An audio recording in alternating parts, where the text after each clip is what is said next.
Rameswaram ಕೆಫೆಯಲ್ಲಿ bomb ಸ್ಫೋಟ ಪ್ರಕರಣಕ್ಕೆ ಸಂಬಂಧಪಟ್ಟಂತೆ ಮತ್ತಷ್ಟು ಅಪ್ಡೇಟ್ಸ್ಗಳು ಕೂಡ ಸಿಗ್ತಾ ಇದೆ. ಪ್ರಕರಣ ಸಂಬಂಧ ಮತ್ತಿಬ್ಬರನ್ನ ಎನ್ಐಎ ಟೀಮ್ ವಶಕ್ಕೆ ಪಡೆಕೊಂಡಿದೆ.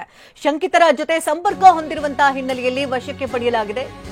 ರಾಮೇಶ್ವರಂ ಕೆಫೆ ಬಾಂಬ್ ಸ್ಫೋಟ ಪ್ರಕರಣಕ್ಕೆ ಸಂಬಂಧಪಟ್ಟಂತಹ ಅಪ್ಡೇಟ್ ಇದು. ಎನ್ಐಎ ಟೀಮ್ ಇದೀಗ ಮತ್ತಿಬ್ಬರನ್ನ ವಶಕ್ಕೆ ಪಡೆಕೊಂಡಿದೆ. ಶಂಕಿತರ ಜೊತೆ ನಿರಂತರವಾಗಿ ಸಂಪರ್ಕದಲ್ಲಿದ್ದಂತಹ ಇಬ್ಬರನ್ನ ವಶಕ್ಕೆ ಪಡೆದುಕೊಳ್ಳಲಾಗಿದೆ. ಕೆಫೆ ಸ್ಫೋಟ, ಹಳೆ ಸ್ಫೋಟ ಪ್ರಕರಣಗಳ ಮಧ್ಯೆ ಸಾಮ್ಯತೆಗಳು ಕೂಡ ಕಂಡು ಬರ್ತಾ ಇದೆ. ಈ ಬೆನ್ನಲ್ಲೇ ಇದೀಗ ಎನ್ಐಎ ಟೀಮ್ ಮತ್ತಿಬ್ಬರನ್ನ ವಶಕ್ಕೆ ಪಡೆದುಕೊಂಡು ತನಿಖೆಯನ್ನು ಮುಂದುವರೆಸಿದೆ. ಬೆಂಗಳೂರಿನ ರಾಮೇಶ್ವರಂ ಕೆಫೆಯಲ್ಲಿ ಬಾಂಬ್ ಸ್ಫೋಟ ಪ್ರಕರಣದ ಬೆನ್ನಲ್ಲೇ ಪ್ರಕರಣ ಸಂಬಂಧ ಮತ್ತಿಬ್ಬರನ್ನ ವಶಕ್ಕೆ ಪಡೆದಿದೆ ಎನ್ಐಎ ತಂಡ. ಶಂಕಿತರ ಜೊತೆ ಸಂಪರ್ಕ ಹೊಂದಿರುವಂತಹ ಹಿನ್ನೆಲೆಯಲ್ಲಿ ಮತ್ತಿಬ್ಬರನ್ನ ವಶಕ್ಕೆ ಪಡೆಯಲಾಗಿದೆ. ಈಗಾಗಲೇ ಬೆಂಗಳೂರಿನ ಇಬ್ಬರನ್ನ ವಶಕ್ಕೆ ಪಡೆದು ತನಿಖೆಯನ್ನ ನಡೆಸ್ತಾ ಇತ್ತು.